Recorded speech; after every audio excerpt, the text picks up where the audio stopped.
Hi, my name's Ron Wernham. I'm a filmmaker. Hey, my name's Yash Levine. I'm an investigative journalist. We've been shooting a documentary called Pistachio Wars about how a group of billionaires privatized California's water. Yasher and I spent several years on the road filming in California, and we've never really shared any footage before now, so it's exciting to be able to play you a trailer at last. Yeah, it's an extremely important documentary, but we need your help to finish it. So... Should we roll the trailer? Let's roll it. All right.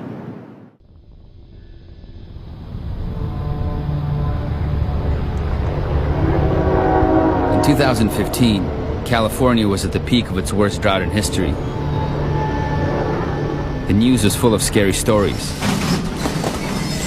Farmers tearing out their crops. They said the state was on the verge of a modern-day Dust Bowl. I was living in LA at the time, so we decided to take a road trip to see this catastrophe for ourselves.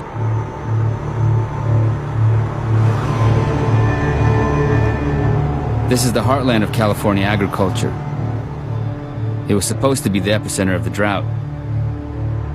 But the first thing we noticed when we got out here was that there were new plantings going in everywhere. Massive fields of pistachios and almonds spreading out as far as the eye could see. Farmers were planting thousands of acres of water-hungry new crops, all during the worst drought in history.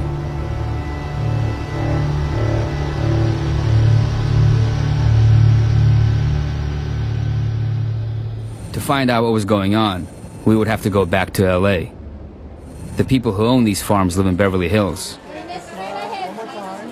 Billionaires Stuart and Linda Resnick are the world's biggest farmers of tree nuts. She's a child of Hollywood. He's a businessman with ties to the mob. Gimmicky mass marketing is a secret to their success. They single-handedly created a boom around pistachios. Folks, evidently sales of pistachios have not skyrocketed in the last 30 seconds due to a lack of branding. Well, let's take care of that. Pistachio, pistachio. Wait for it. Pistachio.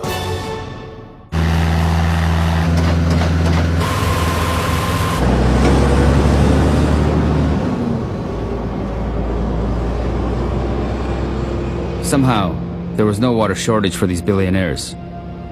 While everyone else was told to conserve, they were expanding during the drought. News stories made it all about the weather, as if the drought was natural and inevitable. But as we discovered, the real causes of California's water shortages are man-made. They're political. Farms use 80% of the state's water supply. This one giant corporate farm owned by the Resnicks uses more water than the entire population of LA. There's plenty of water, but it's been privatized by a small group of powerful farmers to grow snack foods in the middle of the desert.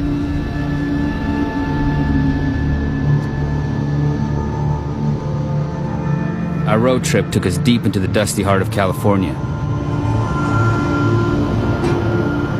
The eco-hippie paradise where farming and oil production live side by side. When anybody like you wants to run my life, I get upset. Sir, nobody's running your life. If you'd Let me get an like opportunity. to work in the oil industry, that's your right. I have a right to be an environmentalist. Yeah, you can be as stupid as you want, and you have that privilege. We met farm workers in small towns where the tap water was toxic, or not running at all. Why does no one talk about it? Why? Because they are afraid. Money. Money. Money. From the state level right down to the smallest local district, water was being privatized. Exactly. The pumping here, the illegal pumping that you're saying here, Yes. is directly affecting the well. Yes. So why is that not being talked about? Because money. American greed. Thank you. And when we crossed paths with a bunch of farm lobbyists, we discovered something surprising about the pistachio boom. And Iran could go ahead and start exporting to the United States. It was all dependent on an embargo of imports from Iran. We have Arabs that live around here. We have Arabs that take care of that own pistachio orchards. Well, how do you feel? You know, does a Muslim bother you? The secret to world peace is pistachios. Dennis Rodman does it because he's nuts. Wonderful pistachios. get cracking.